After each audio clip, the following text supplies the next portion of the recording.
Здравейте, банда, и добре дошли в канала ми. Както казах в един от постовете, по непредвидени обстоятелства се наложи да сменим името на канала, тъй като страшно много канали и профили в TikTok, в Facebook се казват Карпмания. От тук нататък вече сме Carp Hunter BG. Това няма да промени нищо, нито ще промени съдържание, нито качеството на информацията, което ви давам. Просто сменям името, за да сме по-лесно разпознаваеми. Какво ще правим днес? Днес ще ви покажа как си правя PVA стик миксовете, как си връзвам PVA-тата и какъв размер PVA ползвам. В едно от предишните видеа бях казал, че края на февруари ще хода за риба и няма да стане, за съжаление. Но обмислям нещо март месец. Времето в момента е кофти и няма как да направим хубав риболов, поради простата причина, че лошо време, замръзва водоема и кофти работа. Но пък това не ми пречи да си направя PVA-тата, да си ги подготвя, са готови от сега, да не губя време на водоема. Днес съм избрал да работя с вече доста известните нашумели на пазара Snowman Bites.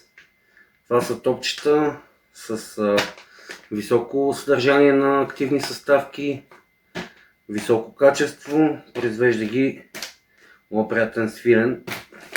Свилка, поздрави, приятелю. Така, започваме с бавните.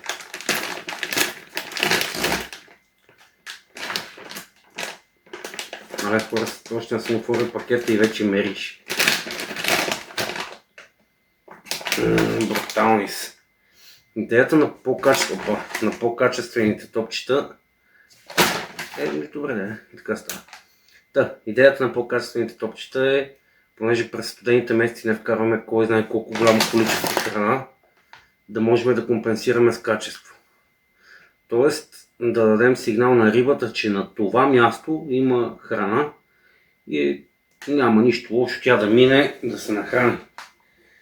Започваме с бавните. Това са брутално яки топчета. Не знам дали има нужда изобщо да ги минавам през кръщата, ама ето.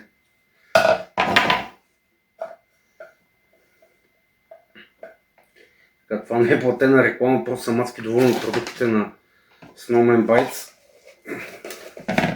Никога не бих ви казал нещо, от което лично аз не съм доволен.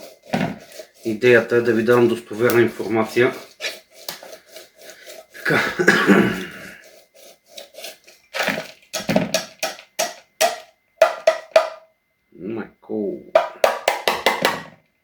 Взимаме си възможно най-мъжката купа, розовата. Само че жена ми, ако разбере, сигурно ще ме очисти после, ама нищо. Така, свиква се и с това.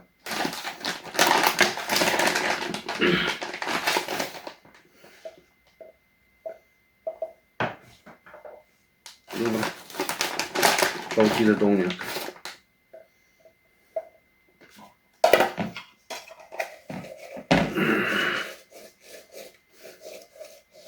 Значи, ако не е розова купата, няма да стане, да знаете.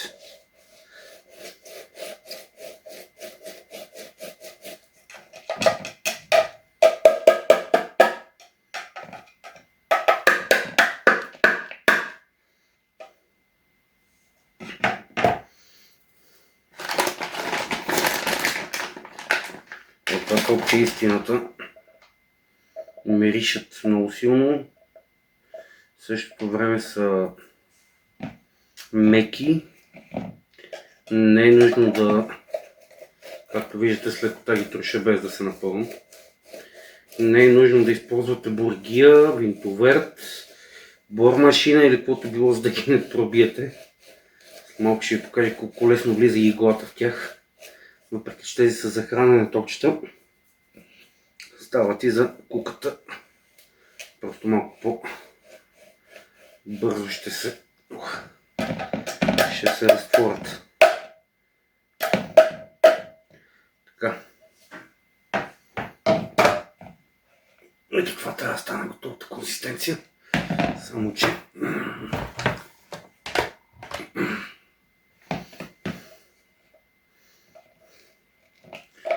страшно много материал остава в кръщата и хубаво малко да го поизчистим. Реших да сменя името на канала, тъй като доста познати приятели постоянно ми пращат различни канали, Facebook страници, TikTok видеа с името Carpmania и стана много трудно разпознаваем по този начин. И просто реших да сменя името, за да е по-лесно за всички. Което между другото с новото име и с новото лого сега, което направихме. Мисля да пуснем тениски, свичери, шапки, късигащи. Който от вас иска, може да ми пише, ще остава линк към Facebook страницата ми под видеото. Пишете размер и брой и ще ви ги пусна в възможно най-кратък срок.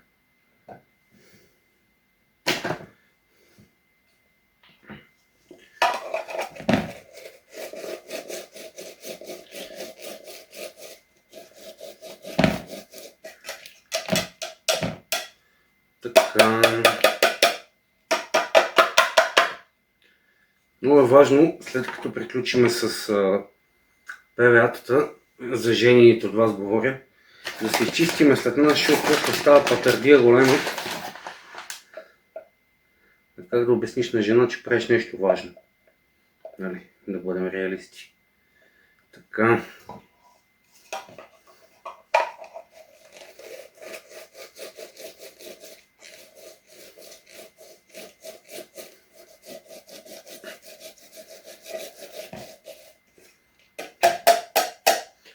Вкуса, който използвам в момента е Hot Fish.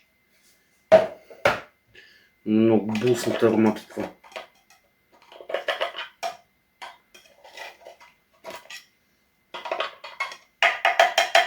Мисля, че това ще е достатъчно да стартираме с няколко ПВА-та. Ако се наложи на място, ще направим.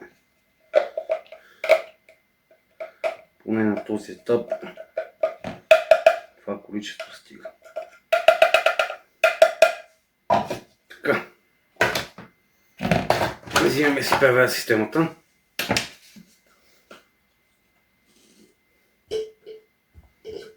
Вкъщи си удобство, обаче. Сега видиш. Малко ликвид ще добавим. Sweet Poisoned. Това представлява.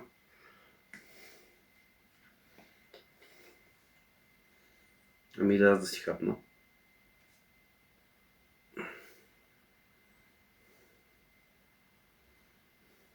Така.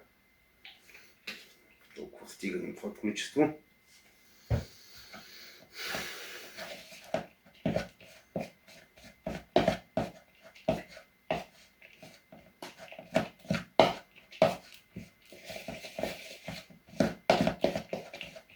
Може и да добавим още малко тогава. Няма да му пречи.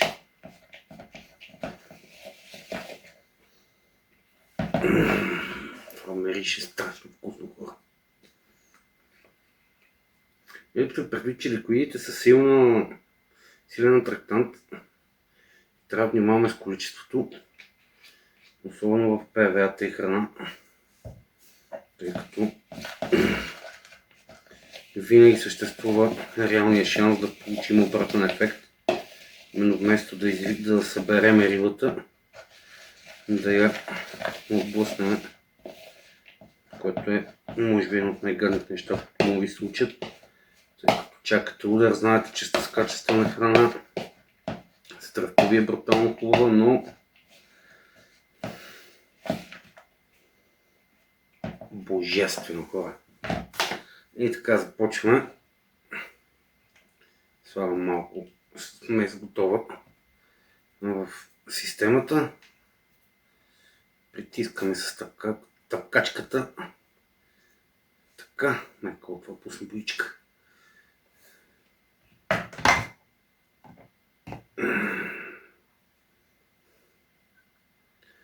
Хора, това ще стане брутално. С това, ако не фана риба, няма по-добре да си фърля вейците. Да сега ще направя едно мазно петно около нашата стръв. Все пак зимата гледаме да храним възможно най-малко, много често даже и не храня.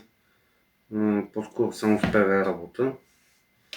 Ето този размер, от около 4 см някъде, ви е достатъчен за зимните месеци, говоря късна зима, ранна пролет.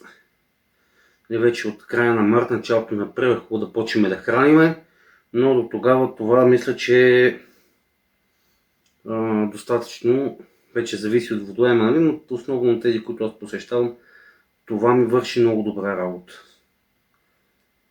Не забравяйте, че рибата все още е мудна и няма нужда от толкова храна.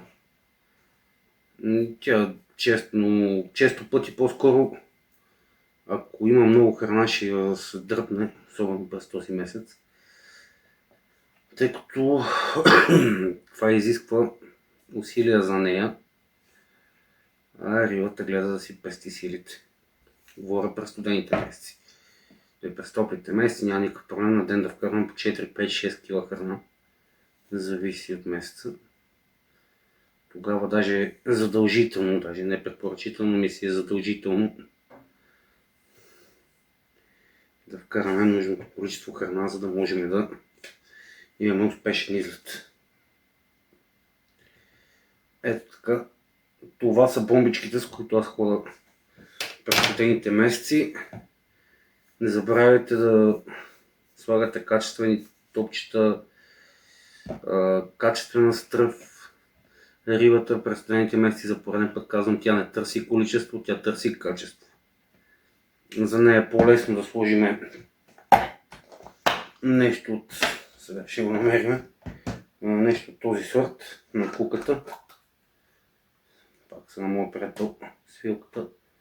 Sweet Poison-ите. Ето, едно вафтърче с едно малко ПВА и всичкото това във водата изглежда по-апетитно за рибата, отколкото ако изтопанчим един снежен човек с 20 дънно топче и 16 поп-ъп и наблъскаме 4 кг царевица от чувала с лодката или с помба. Тогава аз само викам спокоен сън.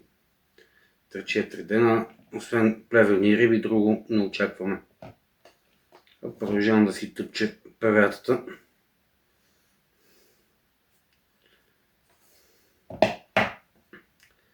Не забравяйте, че за 150-ния абонат ще направим giveaway и един от вас ще има възможността да го спечели. Giveaway, какво значи това за тези, които не знаят? Ще изтегля един победител, който ще спечели подарък от канала. Така че не забравяйте да се абонирате, да харесате, да коментирате, да споделите с приятели. Това бях аз, Пас. Вие сте в канала на Carp Hunter. Чао и до нови срещи!